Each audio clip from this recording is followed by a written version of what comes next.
Gold trusted gold buyers మీరు తాకట్టు పెట్టిన బంగారాన్ని విడిపించి ఈ రోజు ఉన్న మార్కెట్ ధరకు కొనబడును. మీరు యాడ్ చేసుకోండి. నిజంగా కూడా ఎన్ని అబద్ధాలు, ఎన్ని మాటలు. ఉరకండి, తొందరగా పోండి, పరిగెత్తుకుంటూ పోండి, బ్యాంకు గురికి తెచ్చుకోండి. 2 లక్షల రుణం నేను వస్తున్నా రాగానే సోనియమ్మ మీద ఒట్టు మాఫీ చేస్తా అన్నాడు. డిసెంబర్ 9 నాడు సంతకం పెట్టేస్తా అన్నాడు.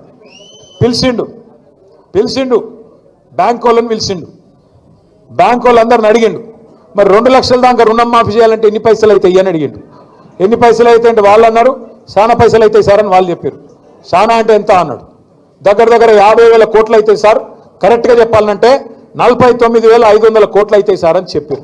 చెప్తే ముఖ్యమంత్రికి గొంతులో రాయబడ్డట్టు అయింది. వామ్మో ఇదేమి రాని తెలియక చెప్తిమి, ఏదో ఒకటి చెప్తిమి ఎట్లా అని ఆలోచన చేసినాడు. ఆయన బట్టి ఇద్దరు కూర్చున్నారు, ఏం చేయాలా ఆలోచన చేసి తెల్లారి ముఖ్యమంత్రి గారు ఎక్కడో మీటింగ్లో మాట్లాడుతున్నాడు. 49,500 కోట్లని ముందు రోజే బ్యాంకులు చెప్పి పోతే తెల్లారి ముఖ్యమంత్రి గారు ఒక సభలో మాట్లాడతాడు. 40,000 కోట్లు నేను కట్టేస్తా, ఒక్క సంవత్సరం కడుపు కట్టుకుంటే 40,000 కోట్లు కట్టి పారేస్తా అన్నాడు. 9,000 కోట్లు మింగేసిండు రాత్రికి రాత్రి. 4 రోజులు అయింది క్యాబినెట్ మీటింగ్ పెట్టే. క్యాబినెట్కు రుణమాఫీ అని ఫైల్ తీసుకుపోయి ముఖ్యమంత్రి గారేమో 40,000 కోట్లు అని చెప్పే. 4 రోజుల తర్వాత క్యాబినెట్కు ఫైల్ పోతే రుణమాఫీ 31,000 కోట్లతోని రుణమాఫీ అని మళ్ళీ సపట్లు కొట్టే. మళ్ళీ 9,000 కోట్లు మింగిండు. తర్వాత మళ్ళీ చూస్తే అసెంబ్లీ పెట్టిండు, మేమందరం పోతిమి రుణమాఫీ ఏమో అని బడ్జెట్ పెట్టిండు. బడ్జెట్ కాడికి వచ్చే వరకు 26,000 కోట్లతోని రుణమాఫీ, మళ్ళీ 5,000 కోట్లు మింగిండు. మేం పరిశాన్యమా 7 వైరాలు. మళ్ళీ చూస్తే 4 రోజులకు సాగు కబురు సల్లగా బట్టి గారు చెప్పే. ఎప్పుడు మళ్ళీ బ్యాంకులతో మీటింగ్ పెట్టిండు. అందులో తెలుగులో మాట్లాడితే మనకు తెలుస్తుందని చెప్పి వాళ్ళతో ఇంగ్లీష్లో మాట్లాడుతున్నాడు. ఇక మన దానిలో కూడా అంత ఇంత ఇంగ్లీష్ వచ్చిన వాళ్ళు ఉన్నారు కదా, ఈ ప్రవీణ్ అన్న లెక్క నా లెక్క. మేము చదువుకున్నాం కొద్దిగా, బట్టి అంత తెలివి లేకపోవచ్చు కానీ మాకు కూడా కోస్తా ఉన్నది కదా. వాళ్ళకి చెప్తున్నాడు ఇంగ్లీష్లో. ఎవరు బట్టి ఇగో మేము పైసలు వేసినాం కానీ మీరు ఇంకా 11-12,000 కోట్లు కూడా ఇవ్వలేదు కదా రుణమాఫీకి అని తిడుతున్నాడు వాళ్ళని ఇంగ్లీష్లో. అంటే ఎక్కడ కథ ప్రారంభమైంది 49,500 కోట్ల కాడ ఇచ్చిందంతా 11-12,000 కోట్లు. చారానా కోడికి బారానా మసాలా అంటే విన్నరా? గిదే ఎక్కడ 49,000 కోట్లు, ఎక్కడ 11,000 కోట్లు. ఇంకా సిగ్గు లేకుండా దానికి రుణమాఫీ చేసేసినాం, మేమేదో ఏకేసినాం పీకేసినాం అని చెప్పి ఊర్ల నిండా ఫ్లెక్సీల మొఖాలకి. నేనేమంటా అంటే నాకు నిజంగా కొంత బాధ అనిపిస్తూ ఉన్నది. ఈ మధ్యన ముఖ్యమంత్రి గారు మాటలు వింటుంటే ఆయన మానసిక స్థితి మీద కూడా నాకు అనుమానం ఉన్నది. నేను ఊరికేనా అంటలేను, మీరు చూడండి. ఆయన తాపకో తీరుగా మాట్లాడతాడు, ఇటు తిరిగి తొకలెక్క మాట్లాడతారు, ఇటు తిరిగి తొకలెక్క మాట్లాడతారు. ఆయన అపరిచితుడు సినిమా చూసిరా మీరు? అపరిచితుడు చూసిరా? అందులో ఒకటే మనుషులు ఇద్దరు ఉంటారు, ఒకడు రాము ఒకడు రెమో.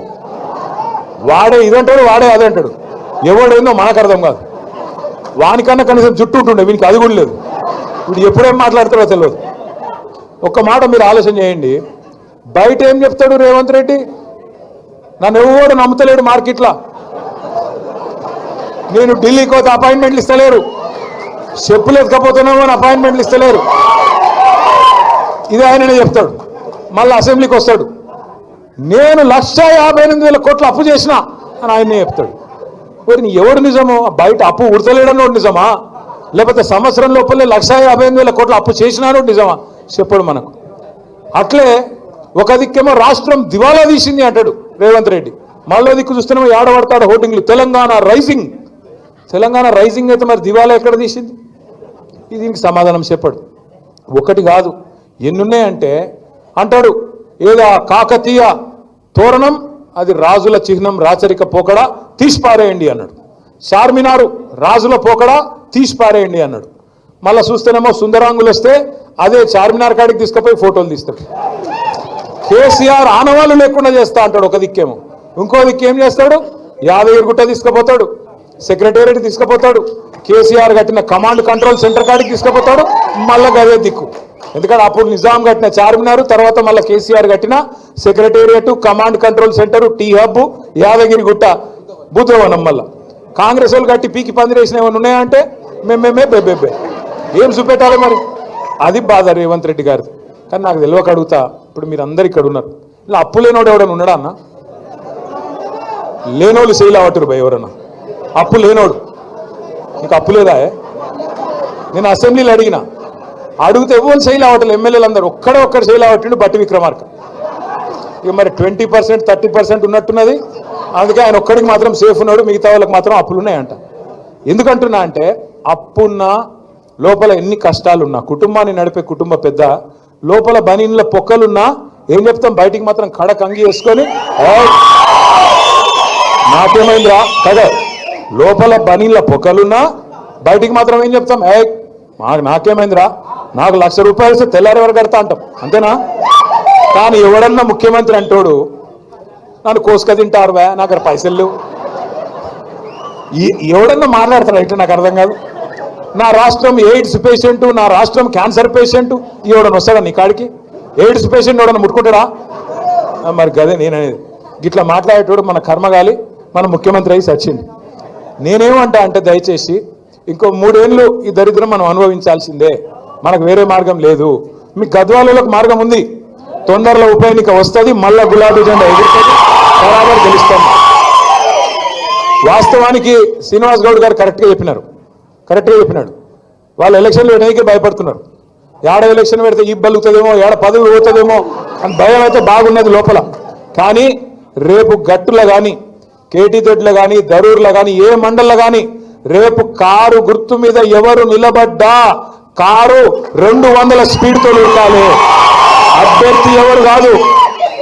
అభ్యర్థి ఎవరన్నది కాదు ఖచ్చితంగా కారు అంటే కేసీఆర్ మళ్ళా రావాలంటే గట్టిగా గుద్దాల్సిందే గట్టిగా జిల్లా పరిషత్లో కూడా గద్వాల మీద మన జెండా ఎగరాల్సిందే నేను మిమ్మల్ని అందరినీ ప్రార్థించేది ఒకటే కాంగ్రెస్ చేస్తున్న మోసాన్ని బీజేపీ బూటకపు వ్యవహారాన్ని ఊరూరికి తీసుకొని పోవాల్సిన బాధ్యత మన మీదనే ఉన్నది మళ్ళా తెలంగాణకు ఎన్నటికైనా గులాబీ జెండా అనే గుండె ధైర్యం అనే మాట నేను మీ అందరూ విజ్ఞప్తి చేస్తా ఉన్నా మిగతా పార్టీలు ఢిల్లీ పార్టీలు నమ్ముకుంటే ఎంత మోసం జరుగుతుందో కేసీఆర్ గారు మనకి ఎలక్షన్కి ముందే చెప్పిండు చిల్కకు చెప్పినట్టు చెప్పిండు కానీ మనమే ఇన్లే చాలా మంది మోసపోయినారు రైతులు కానీ మిగతా వాళ్ళు కానీ మా ఆడబిడ్డలు కూడా మోసపోయినారు తులం బంగారం అంటే మోసపోతురి ఇలా వాడు గోల్డ్ కాదు కదా రోల్డ్ కూడా ఇయ్యడు వాడికి అంత లంగవాడు అట్లాంటి వాళ్ళు నిజంగా ప్రస్తుతం ఉన్నటువంటి సమాజం దేనికి ప్రయారిటీ ఇస్తుంది ఆర్థిక సంబంధాల చుట్టూ మాత్రమే తిరుగుతుంది మళ్ళీ ఎన్నికలంగానే చాలా